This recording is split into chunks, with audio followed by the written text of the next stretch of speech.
Hello everyone, welcome back to my channel. मैं राहुल शर्मा आप सभी का स्वागत करता हूं। आज के नए सेशन में हम बात करेंगे भारतीय राष्ट्रीय आंदोलन के सभी इम्पोर्टेंट प्रश्नों के बारे में। इस टॉपिक से लगभग सभी एग्जाम में प्रश्न देखने को मिलते हैं। तो चलिए वीडियो को स्टार्ट करते हैं बिना समय गंवाए हुए। आज का पहला प्रश्न, 1885 में भारतीय राष्ट्रीय कांग्रेस की स्थापना किसकी पहल पर की गई थी? सही उत्तर होगा option number C, AO Hume. AO Hume द्वारा 1885 में भारतीय राष्ट्रीय कांग्रेस की स्थापना की गई थी। भारतीय राष्ट्रीय कांग्रेस का गठन 28 दिसंबर 1885 में एयो ह्यूम के द्वारा किया गया था। अन्य संस्थापक सदस्यों में दादा भाई नौरोजी और दिनसा वाचा शामिल हैं। अक्सर ये एग्जाम में प्रश्न देखने को मिलते हैं कि भारतीय राष्ट्रीय कांग्रेस की पहली महिला अध्यक्ष कौन थी? तो याद रखेंगे एनी बेसेंट। साथ ही ये भी याद रखें सरोजिनी नायडू भारतीय राष्ट्रीय कांग्रेस की पहली भारतीय महिला अध्यक्ष थी। नेक्स्ट प्रश्न, 1905 में बंगाल का विभाजन किसके द्वारा किया गया था? सही उत्तर होगा option number B, lord Curzon के द्वारा। लॉर्ड कर्जन के द्वारा 1905 में बंगाल का विभाजन किया गया था। 19 जुलाई 1905 को भारत के तत्कालीन वायसराय लॉर्ड कर्जन ने बंगाल के विभाजन की घोषणा की थी और 16 अक्टूबर 1905 को इसे लागू किया था। उसके बाद 12 दिसंबर 1911 को लॉर्ड हार्डिंग ने बंगाल विभाजन को रद्द कर दिया और फिर से संगठित किया। अगला प्रश्न, ऑल इंडिया मुस्लिम लीग की स्थापना कब हुई थी? सही उत्तर होगा ऑप्शन नंबर डी, 1906 ईस्वी। 1906 ईस्वी में ऑल इंडिया मुस्लिम लीग की स्थापना की गई थी। आइए हम डिटेल में जानते हैं। ऑल इंडिया मुस्लिम लीग की स्थापना 30 दिसंबर 1906 को ढाका बांग्लादेश में हुई थी। मुस्लिम लीग की स्थापना ढाका के नवाब सलीम उल्लाह खान के नियंत्रण में एक सम्मेलन में हुई थी। इसका पहला अधिवेशन 1908 में अमृतसर पंजाब में हुई, जिसकी अध्यक्षता आगा खान ने की थी।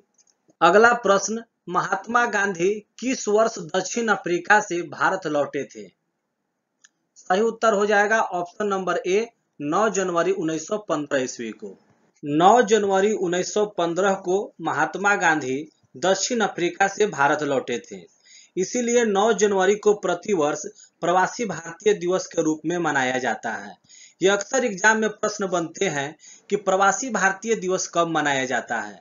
तो याद रखें 9 जनवरी को प्रतिवर्ष प्रवासी भारतीय दिवस मनाया जाता है। अगला प्रश्न, भारत में होम रूल आंदोलन का नेतृत्व किसके द्वारा किया गया था? सही उत्तर हो जाएगा option number C, Annie Besant और बाल गंगाधर तिलक के द्वारा। होम रूल आंदोलन भारत को स्वशासन दिलाने के लिए शुरू किया गया एक आंदोलन था।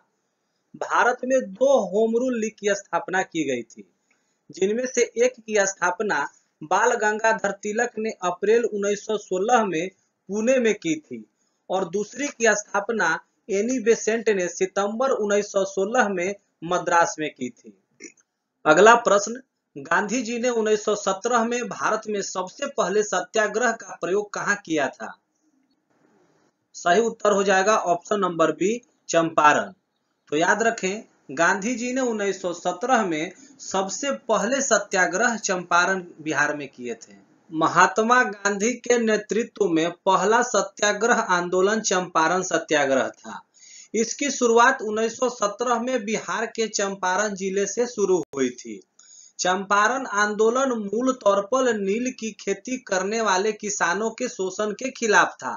चंपारण सत्याग्रह इसलिए हुआ था क्योंकि किसानों को अपनी जमीन के एक हिस्से में नील उगाने के लिए मजबूर किया जाता था। यूरोपीय बागान मालिक किसानों को कुल भूमि के 3/20 हिस्से पर नील उगाने के लिए मजबूर कर रहे थे, जिसे 3 कठिया प्रथा कहा जाता है। अगला प्रश्न, रॉलेट एक्ट का उद्देश्य क्या था? सही उत्तर हो जाएगा ऑप्शन नंबर डी, मुकदमे के बिना कारावास में डाल देना। रॉलेट एक्ट को 6 फरवरी 1919 को पारित किया गया था। इस अधिनियम के तहत सरकार को किसी भी संदिग्ध को बिना मुकदमे के जेल में डालने और सजा देने के लिए अधिकार दिया गया था। अगला प्रश्न, जालियांवाला बाग हत्याकांड की घटना कब हुई थी? सही उत्तर होगा ऑप्शन नंबर ए 13 अप्रैल 1919 ईस्वी को। जालियांवाला बाग हत्याकांड, जिसे अमृतसर नरसंहार भी कहा जाता है, 13 अप्रैल 1919 ईस्वी को हुआ था। जालियांवाला बाग में आयोजित एक शांतिपूर्ण बैठक में शामिल लोगों पर ब्रिगेडियर जनरल डायर ने गोली चलाने का आदेश दिया था, जिसमें हजारों निहत्थे पुरुष, महिलाओं और बच्चे मारे गए थे। इस घटना के पीछे की वजह थी पंजाब में दो राष्ट्रवादी नेताओं सैफुद्दीन किचलू और डॉक्टर सत्यपाल को ब्रिटिश अधिकारियों ने बिना किसी वारंट के गिरफ्तार कर लिया था। अगला प्रश्न, खिलाफत आंदोलन का नेतृत्व किसके द्वारा किया गया था? सही उत्तर होगा ऑप्शन नंबर ए शौकत अली और मोहम्मद अली। खिलाफत आंदोलन 1919 से 1922 तक चला था। यह एक ब्रिटिश विरोधी आंदोलन था। इस आंदोलन की शुरुआत मौलाना मोहम्मद अली और मौलाना शौकत अली ने की थी। इन्हें अली बंधुओं के नाम से भी जाना जाता है। अगला प्रश्न, असहयोग आंदोलन किसने शुरू किया था? सही उत्तर होगा ऑप्शन नंबर ए महात्मा गांधी। महात्मा गांधी जी के द्वारा असहयोग आंदोलन की शुरुआत की गई थी। असहयोग आंदोलन 1 अगस्त 1920 को शुरू किया गया था और बाद में फरवरी 1922 में चौरी चौरा के घटना के कारण वापस ले लिया गया था। अगला प्रश्न, चौरी चौरा घटना कब हुई थी?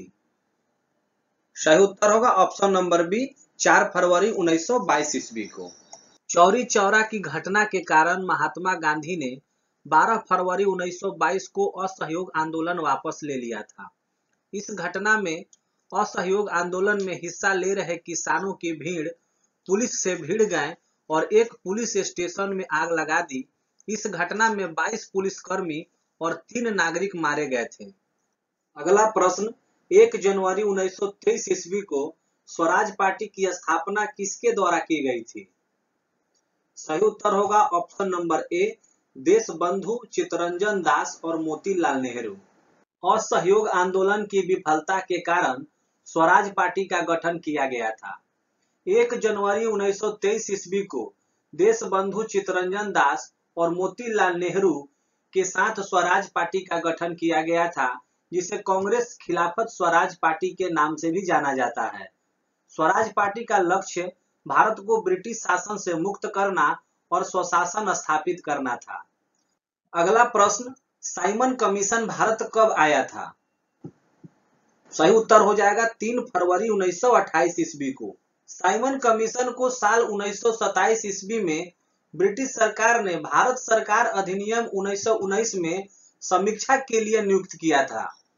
साइमन कमीशन 3 फरवरी 1928 को भारत आया था। इस आयोग का गठन संवैधानिक सुधारों के लिए किया गया था। याद रखें, जॉन साइमन की अध्यक्षता में गठित इस आयोग में कुल 7 सदस्य थे। इसमें सभी सदस्य अंग्रेज थे। इस आयोग में किसी भी भारतीयों को शामिल नहीं किया गया था। अगला प्रश्न, गांधी जी ने अपना प्रसिद्ध दांडी मार्च कहां से शुरू किया था? इस प्रश्न का सही उत्तर होगा ऑप्शन नंबर बी साबरमती आश्रम से गांधी जी ने अपना प्रसिद्ध दांडी मार्च शुरू किया था। आइए डिटेल में जानते हैं। 12 मार्च 1930 ईस्वी को गांधी जी ने गुजरात के साबरमती आश्रम से दांडी तक दांडी मार्च निकाला था। दांडी मार्च को नमक सत्याग्रह के नाम से भी जाना जाता है। यह भी पॉइंट याद रखें कि गांधी जी के दांडी मार्च के समय भारत का वायसराय लॉर्ड इरविन था। अगला प्रश्न, लंदन में ब्रिटिश सम्राट द्वारा प्रथम गोलमेज सम्मेलन का उद्घाटन कब किया गया था? राइट आंसर ऑप्शन नंबर ए 12 नवंबर 1930 ईस्वी को। प्रथम गोलमेज सम्मेलन 12 नवंबर 1930 से 19 जनवरी 1931 तक लंदन में किया गया था।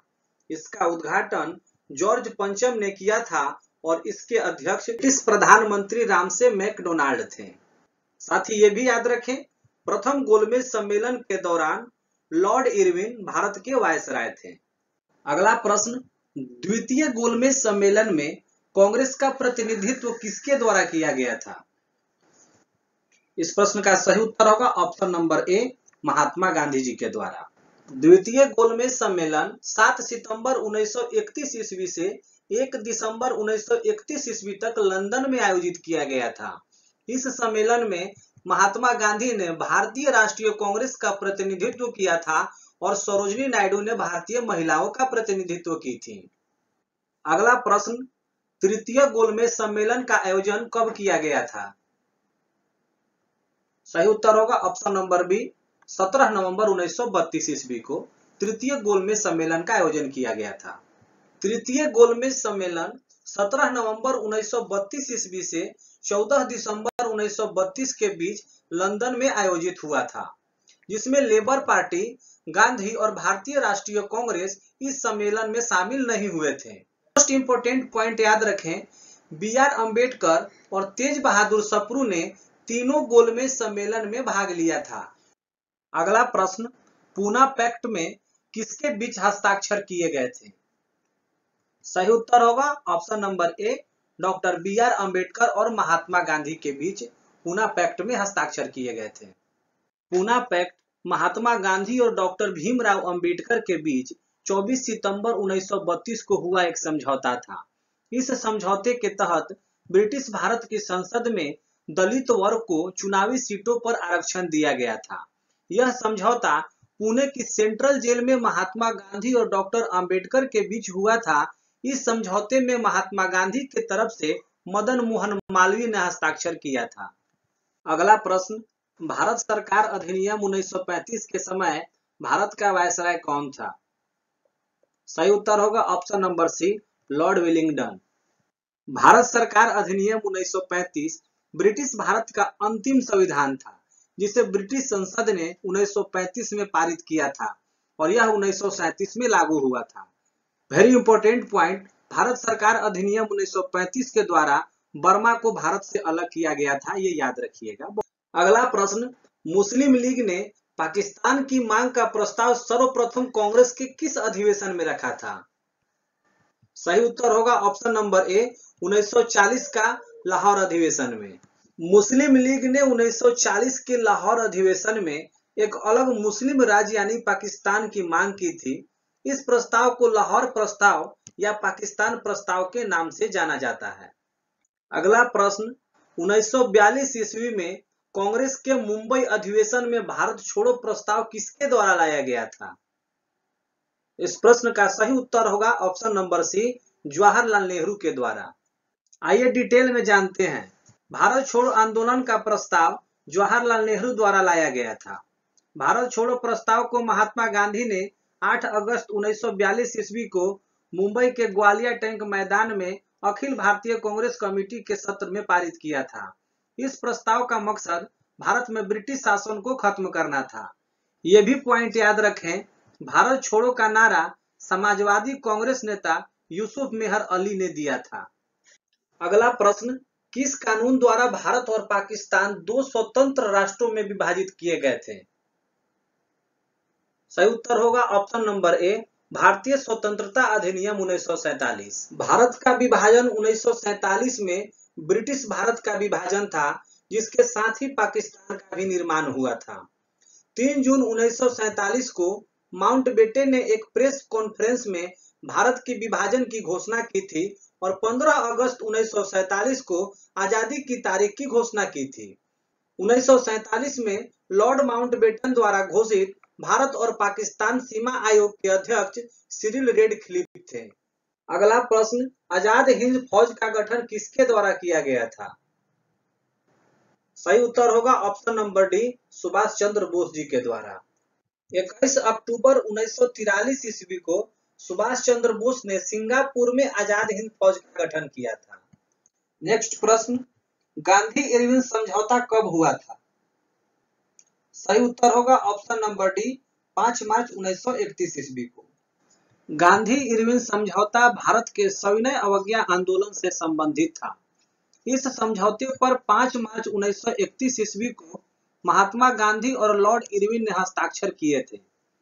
गांधी इरविन समझौते के अनुसार गांधी जी ने सविनय अवज्ञा आंदोलन को स्थगित कर दिया था और दूसरे गोलमेज सम्मेलन में भाग लेने के लिए सहमत हुए थे। अंतिम प्रश्न, संपूर्ण भारत में प्रथम स्वाधीनता दिवस कब मनाया गया था? सही उत्तर होगा ऑप्शन नंबर बी, 26 जनवरी 1930 ईस्वी को। अगर पहली बार आप मेरे चैनल से जुड़े हैं तो चैनल को सब्सक्राइब करें, वीडियो को लाइक करें और शेयर करना न भूलें। जय हिंद, जय भारत।